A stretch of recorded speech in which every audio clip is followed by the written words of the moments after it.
اسی طرح ہم دیکھتے ہیں شادی بیاہ کے موقع پر جو جائز عمر ہے وہ بھی ہم نہیں کرتے، نہیں یہ چھوٹ دے دیں گے تو لوگ کیا کریں گے. تو دین آسان ہے، اگر ہے اس میں چھوٹ تو کیوں ہوتے آپ روکنے والے، کون ہوتے آپ روکنے. آئیے ایک واقعہ میں سناتا ہوں آپ کو، بخاری کی روایت ہے. خالد بن زکوان کہتے ہیں کہ ربی بنت معوذ ابن افرا نے بیان کیا کہ نبی اکرم صلی اللہ علیہ وسلم تشریف لائے، اور جب میں دلہن بن کر بیٹھی ہوئی تھی، مطلب ان کی شادی تھی، جب میں دلہن بن کر بیٹھی ہوئی تھی، نبی اکرم صلی اللہ علیہ وسلم آئے، آپ کو بلایا گیا اور میں بیٹھی تھی، آپ میرے سامنے آ کے بیٹھے، مطلب آپ کو دعوت دی گئی تھی. اور صحابہ کے گھر بہت بڑے بڑے نہیں تھے کہ مردانہ زنانہ کچن ڈائننگ روم فلاں کچھ بھی نہیں تھا، ایک کمرہ سب کچھ ختم.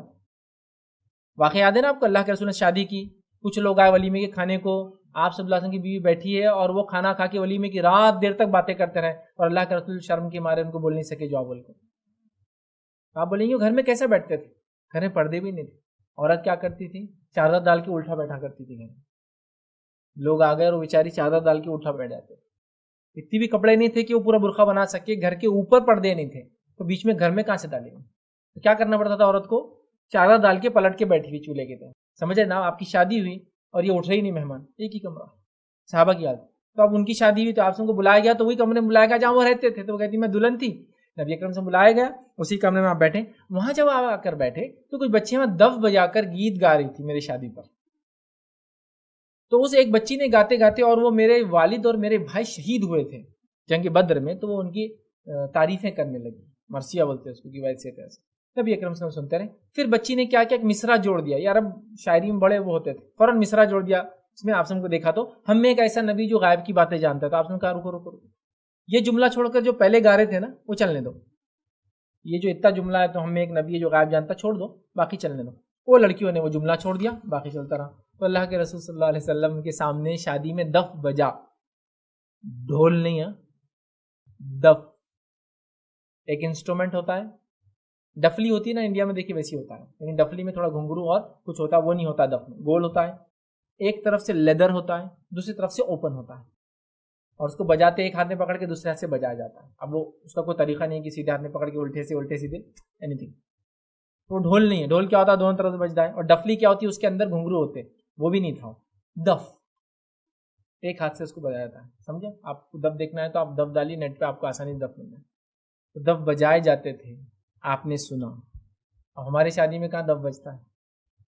دیکھیے اللہ کے رسول کوئی چیز دیکھے اور خاموشی اختیار کر لے، وہ کیا ہو جاتی معلوم آپ کو، سنت ہو جاتی ہے. اس کو بولتے تقریری سنت. سنت کی 3 قسمیں ہیں. ایک سنت جس میں آپ کہتے ہیں کرو. دوسرا ہوتا ہے کہ جس سنت کو آپ خود کرتے ہیں، بولے نہیں آپ نے، خود کرتے ہیں. لیکن ایک ہوتا ہے حکم کرتے ہیں، اور دوسرے کے اندر کیا آتے ہیں، آپ فعلی سنت بولتے ہیں اس کو، آپ خود عمل کرتے ہیں، اس کو دیکھ کر لوگ عمل کرتے ہیں. اور تیسری سنت ہے تقریری سنت، آپ کے سامنے کیا گیا اور آپ نے خاموشی اختیار کی. یہ ہو گیا تقریری سنت. یہ تقریری سنت ہوئی. آئیے ایک اور روایت کیا ہے اس کے تعلق سے. میں آپ کو شادیوں میں دف بجاؤ نہیں بول رہا ہوں، لیکن جو بجانا چاہتے ہیں ان کو آپ برا نہیں بولنا چاہیے، کیونکہ یہاں پر دیندار متقی پرہیزگار لوگوں نے اتنا حرام مان لیا کسی جگہ دف بجائے تو اب ہم ڈکلیئر کر دیں گے کہ بے دین لوگ. آئیے ایک روایت میں الفاظ اس طرح سے ہے، یہ سنن نسائی کی روایت ہے. آپ سن فرماتے ہیں حلال اور حرام میں فرق یہ ہے کہ نکاح میں دف بجایا جائے اور اس کا اعلان کیا جائے. حرام اور حلال میں فرق یہ ہے کہ نکاح کا اعلان کیا جائے اور اس میں دف بجایا جائے. یہ کون سی سنت ہو گئی اب، سمجھے آپ؟ یہ فرق ہے. آپ سن فرما رہے حلال و حرام میں فرق یہ ہے کہ اس میں دف بجایا جائے اور اعلان کیا جائے.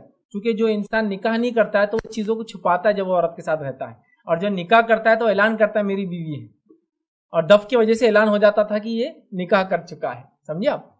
اسی طرح ایک اور روایت فرما عائشہ رضی اللہ عنہا کہتی ہے کہ ایک دلہن کو ایک انصاری مرد کے پاس لے گئے. ایک دلہن کو اس کے شوہر کے پاس جو کہ انصاری آدمی تھا اس کے پاس لے گئے. تو نبی اکرم صلی اللہ علیہ وسلم نے فرمایا کہ عائشہ تمہارے پاس لہو، مطلب کھیل کود جو ہوتا ہے، لہو دف بجانے والا نہیں تھا کوئی، بغیر اس کے لے کے چلے گئے، کوئی نہیں تھا تمہارے پاس. پھر کیا فرمایا سنو، انصار کو دف پسند ہے. پھر میں کہہ رہا ہوں میں ڈھول نہیں بول رہا ہوں، میں ڈی جے نہیں بول رہا ہوں، میں گاجے باجے نہیں بول رہا ہوں، شہنائیاں نہیں بول رہا ہوں، میں صرف بول رہا ہوں دف جائز ہے.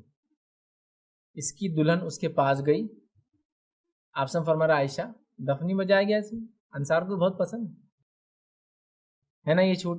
اب اگر ایسا کوئی ہمارے پاس ہو جائے شادی میں تو کیا لوں گا، ہاں بے دین شادی ڈکلیئر ہو جائیں گی. ایسا ہوتا ہے، یاد رکھ لوگ اس طرح سے کرتے ہیں. پریکٹیکلی میں دیکھ چکا ہوں، یاد رکھیں دف بجاتے لوگ کتنا برا مانتے ہیں.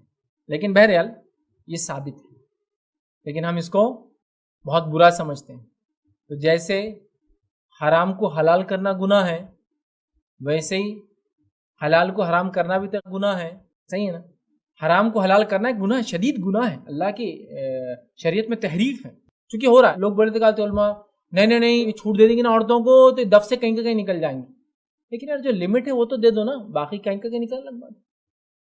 جو لمٹ ہے یہ ہے نا دف کا، دے دو یہ. اب اس کے بعد بھی آگے نکلے ان کا مسئلہ ہے نا. لیکن ہم یہ بول کے کہ وہ اس سے آگے بڑھ جائیں گے یہ بھی نہ دے جو جائز ہے، تو پھر کیا ہو رہا؟ لوگ پھر اپنے ڈھنگ سے گاجے بازی کر رہے ہیں. لیکن جب پتہ چلا دف تو جائز ہے، چلو دف کر لیں گے.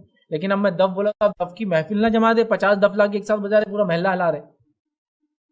وہ ایک دف ہوتا اور بجانا ہے. میں بولے فیض بھائی نے بولے دف بولے تو آپ نے لا لیے 100 دف اور پورا کے پورا بجا رہے، تو وہ تو ہمارے ڈی جے سے بھی خطرناک ہو جائیں گا.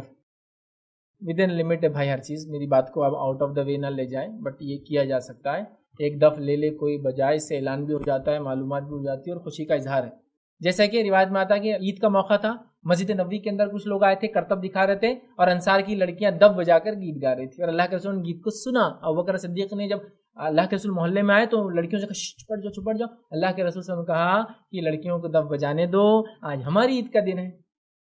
جائز ہو نا عید برات غلط بول دیا میں نے، لیکن اردو میں کامن عید برات مطلب عید کو بولتے ہیں لڑکیاں، نہیں تو آپ بولے عید اور برات، ٹھیک ہے وہ مت لیجیے. عید برات ٹھیک ہے. اور شادی بیاہ برات کا اس میں بھی سینس آتا ہے شادی بیاہ کے اندر، ٹھیک. بہرحال یہ ہم نہیں کرتے ہیں.